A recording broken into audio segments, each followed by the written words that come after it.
A 13-year-old's boring life turns into a wild ride when she starts hanging out with the most popular girl in the school. She decides to change it by upgrading herself, and this new friendship helps her experience the wild adventures of life. The movie opens when a 13-year-old girl named Tracy is starting her new school year. Her mother, Melanie, who is a single mother and a recovering alcoholic, drops Tracy, her brother Mason, and her friend Noel off at school on their first day. After spending a busy day at school, Tracy comes back home and helps her mother, who is a hairdresser, work at a little salon they opened in one of the spare rooms. Tracy is not happy with her mother's generosity, as she thinks clients are taking advantage of her kind heart. She asks her mother if their father sent money this month, but her mother assures her not to worry about that, saying her work is going well. When they get a little free time, Tracy reads her mother a poem, but Melanie soon leaves with her friend to go to a party while leaving Tracy to babysit the young girl Kayla. When Tracy goes back to school, she is annoyed by everyone talking about the popular girl, Evie. Annoyed by her friend, she leaves the lunch table and bumps into Evie and her group, who make fun of her Cabbage Patch clothes. When she comes back home, she angrily takes off her socks as she demands from Melanie that she needs new clothes. Melanie takes her to one of her friend's stores, where they manage to find some trendy clothes in exchange for a few dollar bills. The next day, Tracy goes to school with her new clothes and observes Evie and her friends during lunch. When she notices Evie leave for the bathroom, she silently follows Evie, who notices Tracy following her and compliments her new outfit. Tracy, in return, praises her belt, and after taking a quick overview of Tracy's dress, Evie invites her to go shopping with her at Melrose Avenue in Hollywood. Tracy quickly takes out an address pad for Evie to write her phone number on. When Evie leaves after writing her phone number, Tracy dances happily at her achievement. After school, Tracy excitedly calls the number Evie provided her, but to her disappointment, the number is fake. She still decides to go with her plan and goes to Melrose Avenue, where she meets Evie and her friend Astrid in a store. They seem amused by the fact that Tracy showed up there and made fun of her for having no money. Tracy watches them shoplift and silently comes out of the store. Outside, she sits on a bench, and after some moments, a woman completely distracted by a phone call also sits on the bench. Tracy notices that the woman's purse is open, so she steals the wallet from it. She goes back inside the store and shows Evie and Astrid the stolen wallet. They are all very happy to see a lot of cash in the stolen wallet and go on a shopping spree. When Tracy returns home, she happily brags to Mason about hanging out with Evie and shows him the earrings she bought.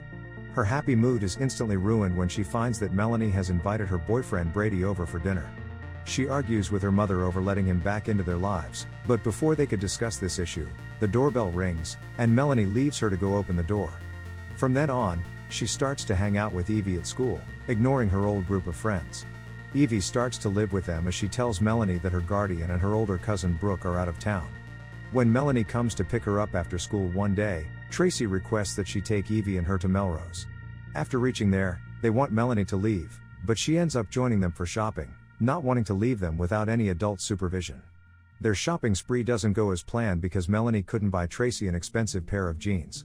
In the course of the next few days, Tracy and Evie become inseparable as Tracy completely ignores her old friends and gets introduced to Evie's world of drugs, crime, and sex.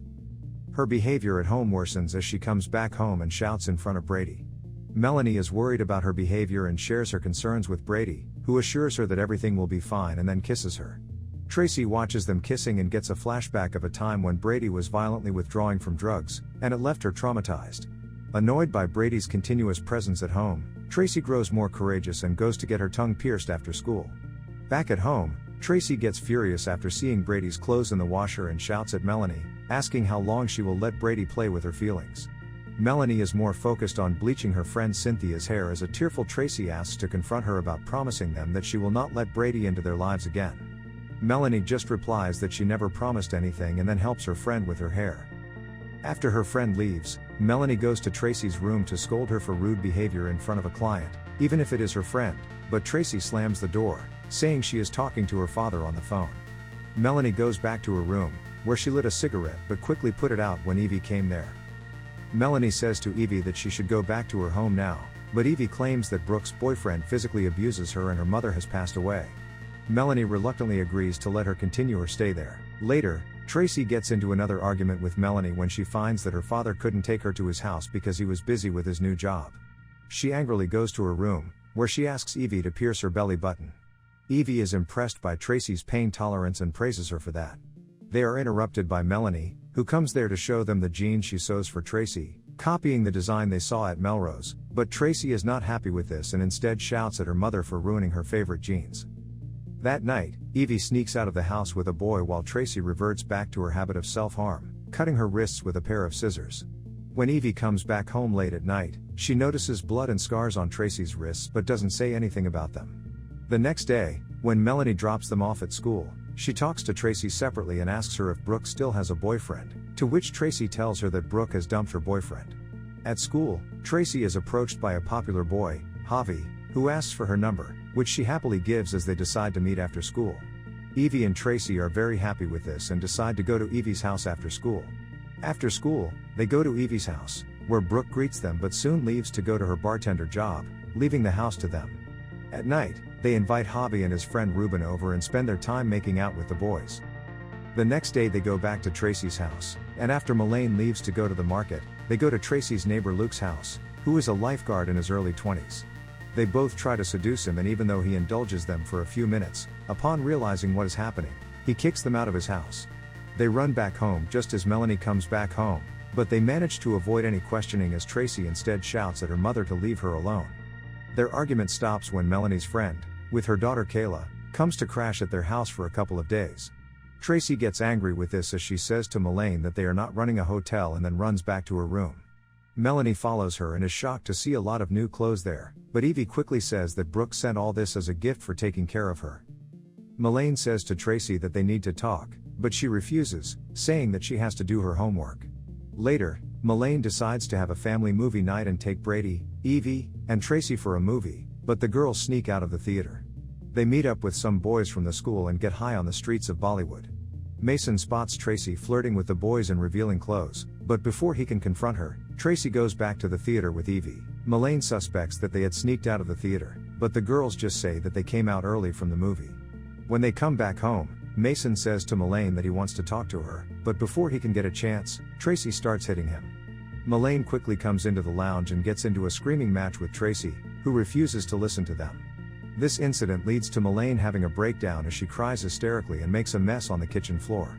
Meanwhile, Brady goes to help Tracy clean her bedroom, but she shouts at him too, and he leaves the house. The next morning, Melaine's friend Cynthia comes to their house to help them solve the problems, but Evie and Tracy behave rudely towards her, forcing her to leave the house. After Cynthia leaves, Melaine spots Tracy's piercing, and when she confronts her about it, Tracy boldly shows her all of her piercings. Tired of all this, Melaine calls Tracy's father so he can take her for a while. He visits them but refuses to take Tracy with him, saying that he just started his new job and is very busy. Later, Evie and Tracy go to Melaine, asking her to let Evie live with them permanently and claiming that Brooke will pay for her stay. They try to get Melaine's sympathy by saying that Evie was abused by her uncle in childhood. Melaine replies that she will think about it, but later scolds Tracy for putting her on the spot. At night, Evie and Tracy inhale from a can of gas duster for electronics and get so extremely intoxicated that they start hitting and punching each other. After her failed attempt to contact Brooke and send Evie back home, Melaine takes Evie to her house after school and finds that Brooke was hiding because of a botched plastic surgery. They leave Evie there, and surprisingly, Tracy doesn't protest about it. Back at school, Evie joins her old friend group and begins to ignore Tracy, who slowly starts to realize the negative impacts of Evie on her life when she finds out that she will be held back in 7th grade. While coming back from home, Brady comes to pick Tracy up instead of Melaine. When she goes back home, she is surprised to see Melanie, Evie, and Brooke sitting in the living room waiting for her. Brooke confronts Tracy about drug use, saying they find drugs hidden in her room. Brooke is convinced that Tracy was a bad influence on Evie, but hearing this, Tracy gets enraged, saying that Evie was the one who taught her all this. Brooke doesn't believe her and announces that she is moving Evie to Ojai to keep her away from Tracy. Melaine quickly comes to defend her daughter, but Brooke pulls Tracy's sleeves up, exposing her self-harm scars. Brooke continues to shout at Tracy, but Melaine comes to her rescue and kicks them out of the house. Tracy starts to break down and tries to fight when Melaine hugs her. She tearfully asks her mother to let go, but Melaine hugs her tightly, letting her cry, and they fall asleep together on Tracy's bed. The movie ends with a scene in which Tracy is spinning alone and screaming on a merry-go-round during the daytime. If you enjoyed the video, make sure you smash the like button, leave a comment, subscribe, and turn on the notifications to help the channel out. Thank you for watching, and I'll see you in the next video.